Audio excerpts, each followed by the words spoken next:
Para sa inyo, comeback or move on? Para sa akin, depende kung sinong babalik. Ay!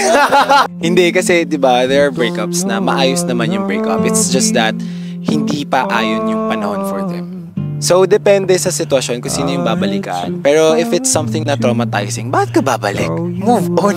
Pero, yun yung kailangan mo matutunan sa sarili mo na you have to assess at hindi lang puro feelings yung nangingibabaw. Kailangan mong pag-aralan yung sitwasyon. If talagang pag binalikan ko ba, worth it pa ba? Dahil kung hindi na, move on ka na. Tama na. Ako for me, moved on. Ako lang to based on my experience, not the experience of other people. Like sabi nga ni Gray, meron naman naging hiwalayan na maganda. Kasi pag sinabing comeback, it means may nag-end, may natapos, may tinapos. So, move on ka na. Maraming tao na hindi nilulook forward na tapusin ang isang relationship. Like, mas deserve nila ikaw. Mas deserve nila yung love na ibibigay mo kaysa yung mga taong sinayang lang yung love na binigay mo. It's just me explaining based on my experience.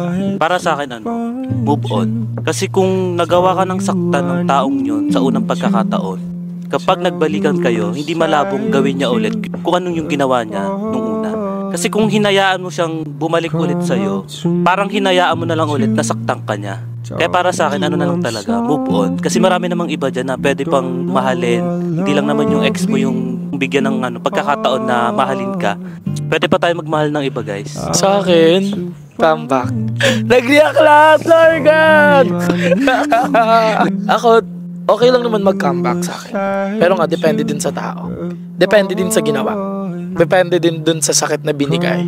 Pero kung maayos naman yung breakup natin, katulad nung sabi ni Gray, ba't hindi ko pipiliin yung comeback? Lalo na't alam ko naman sa sarili ko na mahal ko tong taong to. Paano kung dun sa comeback na binigay ko, dun sa second chance na binigay ko, mas mag-work yung relationship na meron kami noon? Pero siguro, sasabihin ko din na move on kapag yung taong yun, sinaktan ka nga ng sobra gaya nyo ni Kuya Chichi. Tama naman yung sinabi ni Jonel na bakit ka pa babalik dun sa taong sinaktan ka na? Okay lang ba na bumalik ka dun sa tao na sinaktan ka na at alam mo naman sa sarili mo na sasaktan ka lang din ulit? Kaya para sa akin doon, move on. Kasi ang daming tao na pwede kang mahalin at ang daming tao na pwede mo ring mahalin. Minsan kasi may hirap din lokohin yung sarili mo na mahal mo pa yung tao. Yung good breakup naman. Mahal mo pa yung tao tapos hindi mo babalikan. Syempre may ikaw lang din naman yung mahihirapan.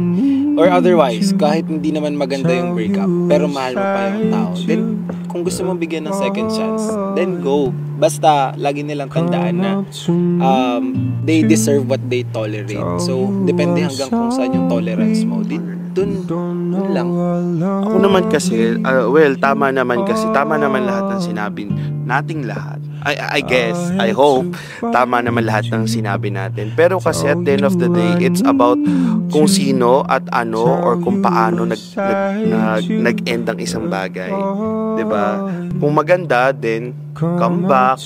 Kung kaya mong i-handle at wala ka pang ini-entertain na iba, 'di ba? Or move on kung talagang pangit, kasi pagka pangit yung naging ending nyo tapos babalikan mo pa, it's like katangahan.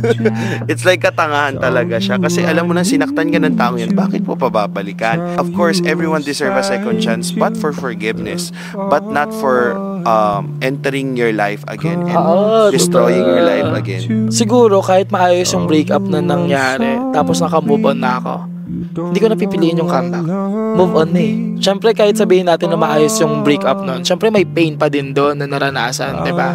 Siguro once na naka-move on na ako, kahit maayos yung breakup namin ng taong yun, tapos papapiliin ako comeback or move on, siguro move on na. Kasi naka-move on na ako, hindi na ako papayag na bumalik ulit ako dun sa sitwasyon na mag-move on ulit ako nang dahil dun sa taong yun. Saka ang hirap din kasi ng comeback. Paano kung sa pangalawang pagkakataon, mas lalong hindi kayo mag-work? Mas lalong mas worse yung mangyari sa inyong dalawa? Then kasi siguro pumapasok yung it depends on the situation. Malaki talagang factor yung ending, kung paano nag-end, tapos kung nasang phase ka na ng buhay mo. Kasi katulad ng sabi mo kanina, kung ikaw naman yung taong naka-move on na, tapos pinipilit niyang bumalik sa buhay mo, edi bakit ka pa babalik? Diba? Saka kasi pag nag-comeback kayo, baka mamaya magtuwiran lang kayo no? Yung parang, iniwan mo ganyan So magiging toxic lang. So yung pag-comeback kasi, it's like art. Parang kung may isang sugat, na hinil mo siyang mag-isa. Tapos ngayon, dahil magaling na, so ngayon, pag bumalik ka at naging toxic at hindi nag-work ulit, parang yung sugat mo, sinugatan mo ng sa sarili mo.